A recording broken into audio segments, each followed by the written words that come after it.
Hello friend, स्वागत है आप सभी का मेरे चैनल जेएम मैथ पर। फ्रेंड, आज का हमारा टॉपिक है घात और घातांक। बहुत सारे बच्चे जो हैं घात और घातांक तो पढ़ लेते हैं, लेकिन इसके बेसिक को नहीं समझ पाते। घात किसको कहते हैं, घातांक किसे कहते हैं, ये बात उन बच्चों को नहीं मालूम होती है।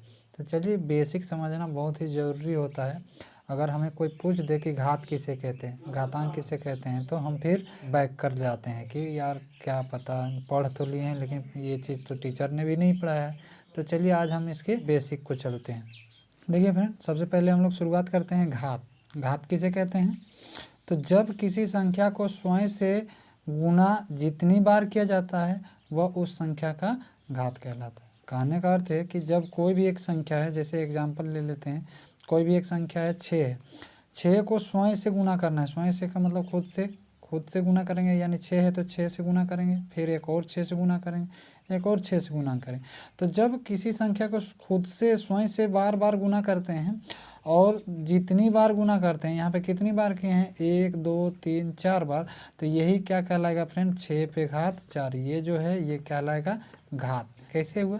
तो क्योंकि 4 बार गुना में हमने यही चीज़ लिखा कि जब किसी संख्या को स्वयं से गुना किया जाता है जितनी बार, वही उसका घात कहलाता है। तो जैसे यहाँ पे 6 गुने 6 ले लेते हैं, तो यहाँ पे कितनी बार गुना में है फ्रेंड, 2 बार। तो ये क्या, ये 6 का घात कितना कहलाएगा, तो 6 का घात कहलाएगा 2।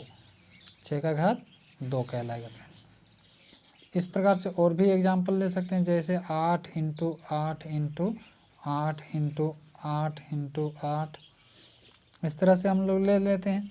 तो यहाँ पे कितना घात हो जाएगा फ्रेंड, तो जब किसी संख्या को स्वयं से जितनी बार करते हैं गुना, कितनी बार किए, 1 2 3 4 5 6 बार, तो यहाँ पे क्या कहलाएगा, वही 6 बार जो है वो घात कहलाएगा। तो 6 जो है ये क्या कहलाएगा, घात। तो 8 पर घात 6 ऐसे कहलाएगा। आई होप आप लोग को समझ में आ गया होगा। तो आपका डिफिनेशन क्या रहा कि जब किसी संख्या को स्वयं से जितनी बार गुना किया जाता है वह उस संख्या का घात कहलाता है। अब हम चलते हैं घातांक में। घातांक देखिए फ्रेंड, घात और घातांक ये दोनों में लगभग सिमिलैरिटी ही है, लेकिन फिर भी इसको समझते हैं कि घातांक किसको कहते हैं।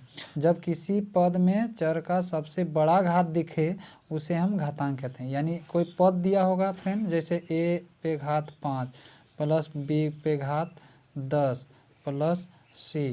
तो यहाँ पे क्या है फ्रेंड कि हमने लिखा है कि जब किसी पद, ये एक पद है, जब किसी पद में चर का जो सबसे बड़ा घात दिखे, तो यहाँ पे चर का घात कितना है, 5 है, यहाँ पे भी घात कितना है फ्रेंड, 10 है।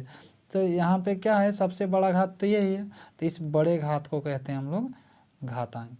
यानी साधारण अर्थ में समझे तो एक ही बात को ध्यान में रखना है कि जो सबसे बड़ी घात होती है उसे ही हम घातांक कहते हैं। लेकिन किस में, तो किसी पद में सबसे बड़ी जो घात होगी वह घातांक कहलाएगी। अगर इससे भी बड़ी कोई घात होगी तो ये फिर घातांक नहीं कहलाएगा। हालांकि सब घात ही हैं, इसे भी हम घात कहते हैं, इसे भी घात कहते हैं, लेकिन इसको थोड़ा रिस्पेक्ट दिया जाता है क्योंकि ये सबसे बड़ी हो जाती है। इसलिए यहाँ पे क्या कहेंगे फ्रेंड, a पे घात 5 प्लस b पे घात 10, b पे घात 10 कह सकते हैं, या आप b पे घातांक 10 कह सकते हैं, क्योंकि ये सबसे बड़ी घात है इस पूरे पद की। इस तरह से अगर हम कहें a पे घात 10 और यहाँ पे एक और है x पे घात 12, तो यहाँ पे क्या हो जाएगा फ्रेंड, ये भी घात है, ये भी घात है, लेकिन घात और घातांक में क्या अंतर है, जो सबसे बड़ी घात होती है उसे ही हम कहते हैं घातांक। यानी ये भी घात है, ये भी घात है, लेकिन ये बड़ी होने के कारण इसका नाम पे क्या पड़ जाएगा, हमारा घातांक। तो जब किसी पद में चर का सबसे बड़ा घात दिखे तो उसे हम घातांक कहते हैं।